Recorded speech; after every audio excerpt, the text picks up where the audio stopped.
The Dyatlov Pass, a mystery that remains unsolved since 1959. Introduction. In the winter of 1959, a tragedy occurred in the Soviet Union that became one of the most enigmatic in not only the country's history but the world's. A group of 9 ski hikers, led by Igor Dyatlov, a student from the Ural Polytechnic Institute, set out on a trek through the northern Urals. The route was classified as the highest level of difficulty, requiring maximum physical endurance and experience. Several weeks later, when the group failed to report back, a search was launched. What the rescuers found shocked even the most seasoned investigators. A tent torn open from the inside, bodies scattered across the slope, some barefoot and barely clothed, others with gruesome injuries incompatible with life. More than 60 years have passed, but interest in this case hasn't waned. Dozens of theories have been proposed, from an avalanche or military tests to paranormal activity and UFOs. Yet none explain all the facts. Why did an experienced group flee their tent in panic at night, without taking clothes, shoes, or gear? Why did some die of hypothermia, while others sustained injuries similar to a car crash? And why are so many details of the story still unclear? The group and the route. Igor Dyatlov assembled a team of trusted and reliable companions: Yuri, Georgy, Krivonyshenko, Zinaida Komogorova, Rustam Slobodin, Lyudmila Dubinina, Alexander Kolevatov, Nikolay Thibault-Brignol, Semyon Zolotaryov, an experienced instructor who joined shortly before the expedition, Yuri Doroshenko, and Yuri Yudin. The latter was forced to turn back early due to a chronic illness flare-up, something that ultimately saved his life. Their goal was to traverse about 350 kilometers of uninhabited mountainous terrain, ascend Mount Otorten, and return via the village of Visay. The route was classified as Grade EI, the highest level of difficulty, which meant it would contribute toward professional certification. The group departed Sverdlovsk, now Yekaterinburg, on January 23, 1959. They traveled by train, then by truck, and finally on skis. They stopped in the village of Visay and the settlement known as the 41st District, where they left some gear and food to lighten their loads for the ascent. Diaries and photos show that the group's spirits were high. They sang songs, joked, took photos of each other, and kept detailed logs. Early warning signs. Several minor but strange incidents occurred along the way. At one train station, police detained Krivonyshenko for singing on the platform. In another case, a local resident accused the hikers of stealing a bottle of vodka, though the matter was never pursued. Yudin later recalled that there was almost no internal conflict. The group was close-knit and well-organized. However, the group began to deviate from their original route. Due to worsening weather and strong winds, they chose not to descend into the forest and instead camped on the slope of Mount Kolat Circle. This decision would prove fatal. The final camp. On January 31, 1959, the hikers began their ascent of the pass. On February 1, they set up their tent on the slope of the mountain. Despite a forested area being just 1.5 kilometers away, which would have offered better shelter and warmth, they chose the open slope to avoid losing altitude and deviating from the route. It's likely this decision was made to meet the criteria for their expedition certification. The tent was pitched on a snowy incline, anchored with skis on one side and ski poles on the other. That evening, they had dinner and went to bed. Photographs from that day show calmness and no indication of an impending threat. During the night, sometime between 9 o'clock and 11 o'clock p.m. Something caused sudden panic. The hikers fled the tent in a rush, cutting it open from the inside. Most exited barefoot or lightly dressed, in temperatures around -30 degrees Celsius, -22 degrees Fahrenheit. Tracks led down the slope toward the forest.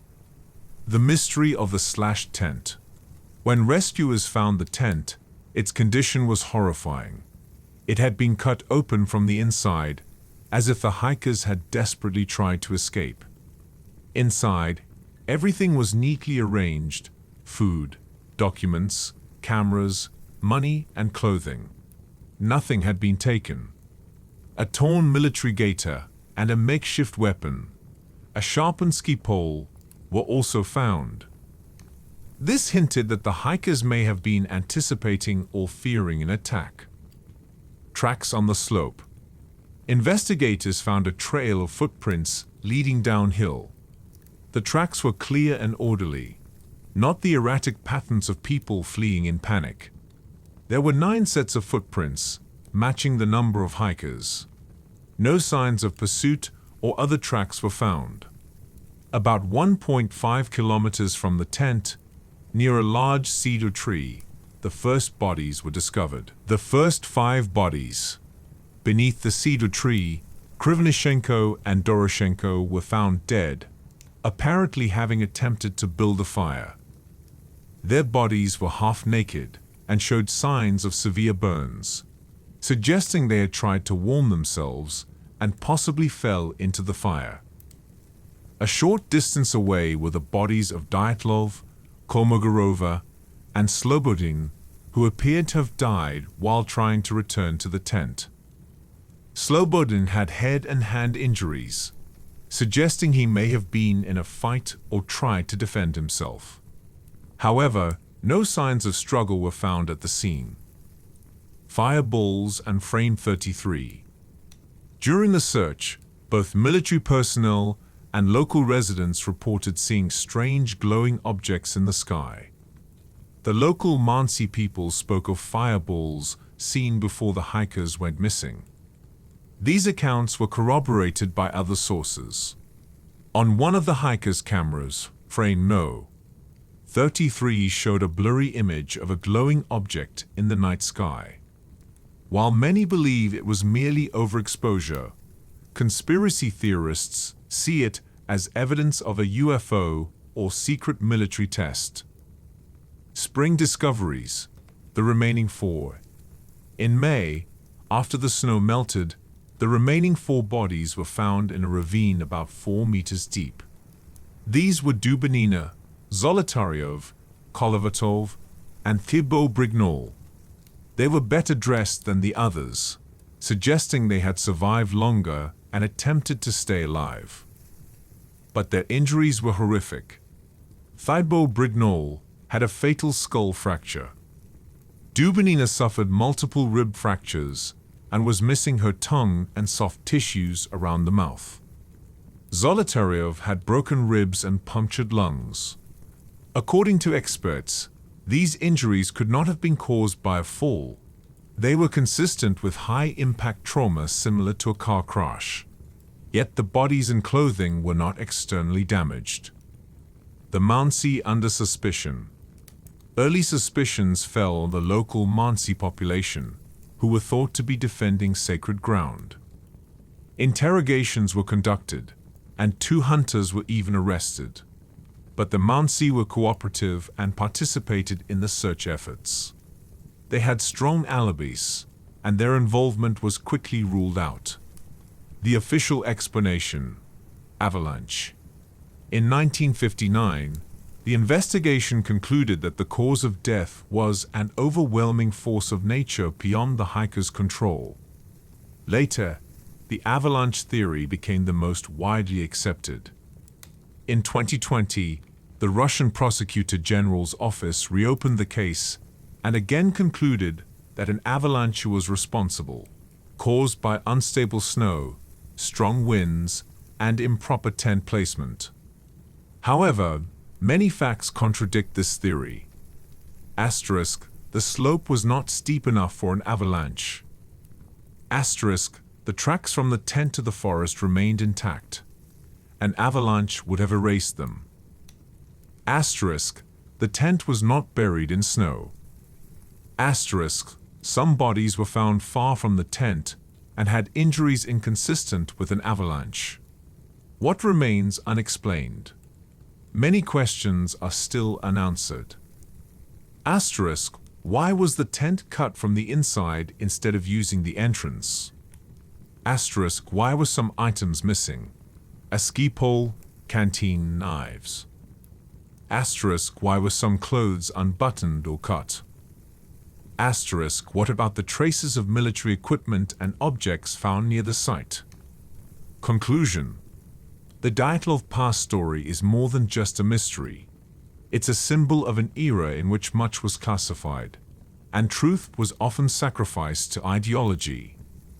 Too many inconsistencies, odd coincidences, and missing documents continue to fuel interest decades later.